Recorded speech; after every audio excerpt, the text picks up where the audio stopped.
خليها تلبس على راحتها يا أخي، تطلع على راحتها، البيت لسه صغيرة، ما تعقد الأمور يا أخي. وبعدين الدنيا فيها شنو؟ شفت الجملة دي طلعت لنا جيل من العاهرات.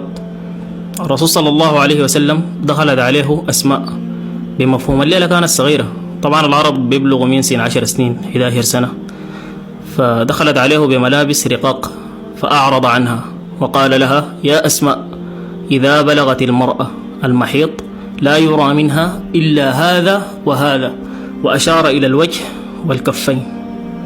يمكن أسوأ حاجة في جيلنا ده لا رجالة لا دين.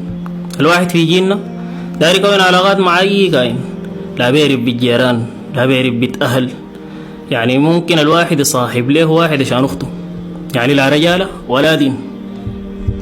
عنتر بن شداد في أرجل منه، مع أنه كان في الجاهلية قال: وأغض طرفي ما بدت لي جارتي حتى يواري جارتي مأواها.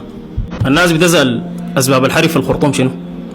أسأل الناس اللي في شارع المشتل، في بيت ختم، شقق الطائف، المعمورة، أسألهم كان بيحصل هناك شنو؟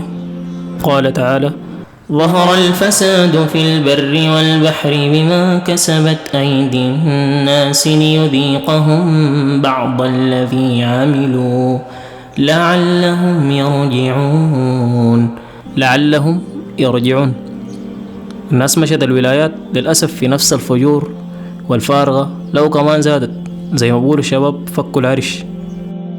شوف، ما نزل بلاء إلا بمعصية ولا يرفع إلا بتوبة، فلو ما رجعنا لربنا سبحانه وتعالى البلد دي تقوم لها قائمة.